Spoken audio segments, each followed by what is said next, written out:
So guys welcome to the bankers grade. आप सभी का हार्दिक स्वागत है। बैंक ऑफ महाराष्ट्र का रिजल्ट आउट हो चुका है रिटन एग्जाम का स्केल 2 जर्नलिस्ट ऑफिसर।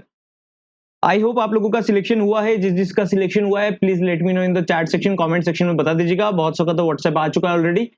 सो आप लोगों का मोस्टली जो इंटरव्यू डेट आई गेस आ रहा है that is on 29th of November, है ना। 29th ऑफ नवंबर को मोस्टली कैंडिडेट्स का इंटरव्यू आ रहा है। मे बी पॉसिबल वो स्टेट वाइज है या फिर क्या है, बट 29th का as of now I have gone through that आप लोगों का इंटरव्यू डेट 8 से 9 दिन बाद होने वाला है, राइट। तो अब पूरा प्रिपरेशन लगा देना है दैट अब आपके डॉक्यूमेंटेशन से लेकर आपकी प्रिपरेशन उसके अकॉर्डिंग हो जाए, सो दैट कि आपके पास में bank of Maharashtra scale 2 journalist officer जैसा एक अपॉर्चुनिटी ओपन हो जाए। ऑलराइट, तो इस वीडियो में मैं आप लोगों को बताऊंगा दैट डॉक्यूमेंटेशन क्या क्या कैरी करना है। ये चेकलिस्ट है, आप लोगों को ध्यान रखना है। 7 से 8 दिन के अंडर अंडर ये सब कुछ कंप्लीट कर लेना है। ऑलराइट, तो देखो आप लोगों का जो इंटरव्यू का कॉल लेटर है, पहला पॉइंट तो इसको लेकर जाना है, ठीक है। तो ये तो बहुत बेसिक पॉइंट है कि इंटरव्यू का कॉल लेटर ले जाना होता है। Valid system generated print out of the online application form, है ना। तो मे बी अभी आप लोगों का विंडो एक्टिवेट हो गया होगा जहां से आप लोगों का प्रिंट आउट ले सकते हो ऑनलाइन एप्लीकेशन फॉर्म का। जब आपने अप्लाई करा होगा तो उसका प्रिंट आउट आपने लिया होगा। नहीं लिया होगा तो विंडो रीओपन हो जाएगा। विंडो रीओपन हो चुका होगा आई गेस, नहीं हुआ तो हो जाएगा। वहां से आप लोगों का जो एप्लीकेशन फॉर्म था तो उसका आप लोगों को प्रिंट आउट लेकर जाना है।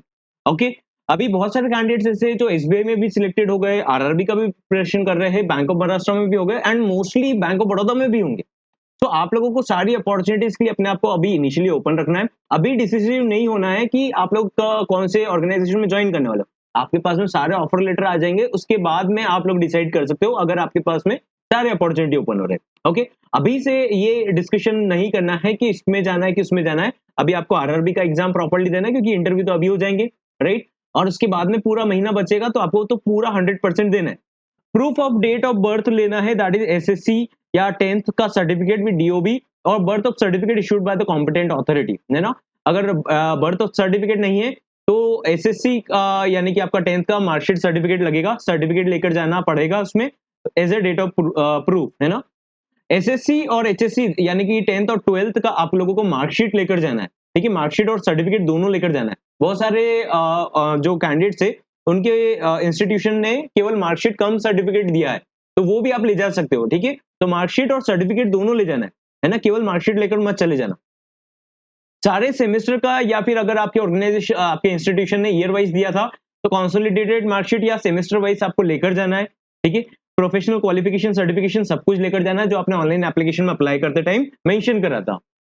डिटेल्ड एक्सपीरियंस सर्टिफिकेट गाइस, अगर एक जगह का एक्सपीरियंस तो एक जगह का लेकर जाइए। करंटली वर्किंग है तो एक्सपीरियंस लेटर आपको लेकर जाना है। सर्टिफिकेट जो आपने अप्लाई करा था वो लेकर जाना है। नहीं अप्लाई करा था तो बनवा कर लेकर जाना, अदरवाइज प्रॉब्लम आएगा। ओके, उसमें आपका full name, address, telephone number of the employers, period of experience with exact dates, letter head पर होता है तो कोई प्रॉब्लम नहीं है। Designation held, nature of duties handled, job profile, nature of projects handled etcetera. ये डिटेल्स मेंशन होना चाहिए। जो परफॉर्मा फॉर्मेट उन्होंने अटैच करा तो उसके बेसिस पर अप्लाई कर देना। अगर नहीं करा है तो अप्लाई कर रखा था तो उसको कैरी करके जाना है।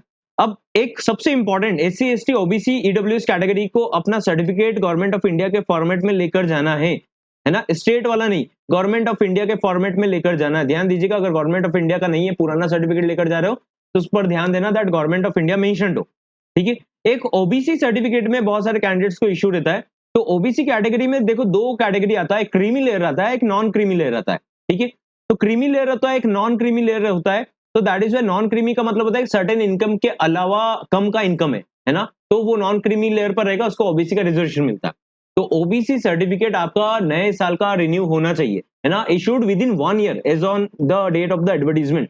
जब डेट ऑफ एडवर्टीजमेंट था मे बी आई गेस अगस्त में था, तब से लेकर आपका 1 साल के अंडर अंडर में ही बना होना चाहिए, उससे पुराना नहीं होना चाहिए, ठीक है। तो आपका लेटेस्ट ईयर का बनवा लेना आप लोग।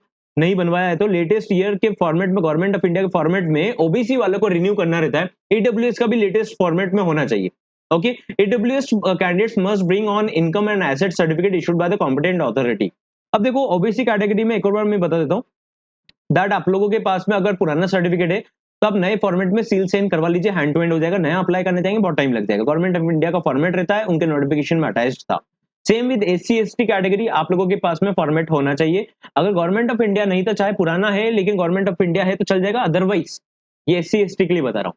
ओबीसी और ईडब्ल्यूएस का तो हर साल इनकम चेंज होता है, तो इनकम के साथ अकॉर्डिंग उनका नया बनता है, तो नए परफॉर्मर में चाहिए लेटेस्ट ईयर के फॉर्मेट। एससी एसटी का है पुराना गवर्नमेंट ऑफ इंडिया तो चल जाएगा, अगर पुराना गवर्नमेंट ऑफ इंडिया नहीं है तो नए गवर्नमेंट ऑफ इंडिया में परफॉर्मर पर सील साइन करवा लेना, 1-2 दिन का काम रहता है, get it done as soon as possible, that's why ये वीडियो आप लोगों के लिए ब्रिंग करा है, सो दैट कि आप डॉक्यूमेंटेशन कंप्लीट कर लें। आइडेंटिफिकेशन आप लोगों ने जो डॉक्यूमेंट लेकर गए थे, आप जो भी वैलिड आईडी प्रूफ लेकर गए थे, passport, Aadhaar card, PAN card, voter ID, driving licence, इस टाइप का जो भी आपका ऑफिशियल आईडी प्रूफ है वो ले जा सकते हो, वो वहां पर ले जाना रहेगा। तो ये डॉक्यूमेंट्स आप लोगों को ओरिजिनल में भी लेकर जाना है, ठीक है, नॉट जस्ट जेरोक्स, ओरिजिनल में भी लेकर जाना है, ठीक है, ओरिजिनल भी लेकर जाना है। ये प्रिंट आउट आप लोगों के लिए अवेलेबल हो जाएगा एप्लीकेशन फॉर्म का जो आपने अप्लाई करा था। ये डॉक्यूमेंट्स का चेकलिस्ट है, जिसके पास में मार्कशीट का नहीं मिल रहा है, प्रोविजनल डिग्री तो ले जाना, प्रोविजनल डिग्री अभी चल जाएगा, कुछ मिस हो गया तो चल जाएगा, नेम मिसमैच है किसी डॉक्यूमेंट में तो एफिडेविट बनवा लेना, ठीक है, ओबीसी से हो, ईडब्ल्यूएस से हो तो लेटेस्ट ईयर के फॉर्मेट में बनवा लेना, पुराना फॉर्मेट उसको लेकर जाना, पुराना जो आपका बना हुआ है नए फॉर्मेट में सील साइन हो जाएगा 1-2 दिन में, नया बनवाने में टाइम लगता है, उसके वेट मत करना, आप लोग परफॉर्मा एक प्रिंट आउट लेना जो गवर्नमेंट ऑफ इंडिया का नोटिफाइड रहता है, उसके फॉर्मेट में, वो कहां पर मिलेगा, बैंक ऑफ महाराष्ट्र के नोटिफिकेशन में मिल जाएगा, उसमें से डाउनलोड करना, उस पर सील साइन करवा लेना, पुराने आपके डॉक्यूमेंट के बेसिस पर हो जाएगा, ठीक है। एससी एसटी का है तो गवर्नमेंट ऑफ इंडिया होना चाहिए, चाहे पुराना हो तो चल जाएगा। ऑलराइट, तो आई होप आप लोगों को समझ में आया होगा। इंटरव्यू का प्रिपरेशन भी चालू कर देना, बैच में अगर आप एनरोल नहीं हो तो बैच में एनरोल करने के लिए व्हाट्सएप कर सकते हो, और बैच में एनरोल हो तो हम लोग प्रीटी सून स्टार्ट करेंगे अब इंटरव्यू का बैच भी, जिसमें हम लोग 7-8 दिन में जो मैक्सिमम कवर करेंगे वो करना पड़ेगा, अदरवाइज यहाँ पर क्रेडिट का पार्ट भी है जो आप लोगों को समझना चाहिए, हमने बैच में ऑलरेडी कवर कर रखा है, प्रोफेशनल नॉलेज से उसको कवर करना स्टार्ट कीजिएगा। ऑलराइट, मिलते हैं नेक्स्ट सेशन में, have a great day ahead, और जिसका सिलेक्शन हो गया है कांग्रेचुलेशंस, एक स्टेज आगे आ गए हो, एक और स्टेज आगे आना है, और जितने भी रिक्रूटमेंट्स आते हैं मेरा सजेशन है उसका सभी का प्रिपरेशन करते चलना है, ठीक है, सारे ऑप्शंस ओपन करना है। ओके, मिलते हैं नेक्स्ट सेशन में।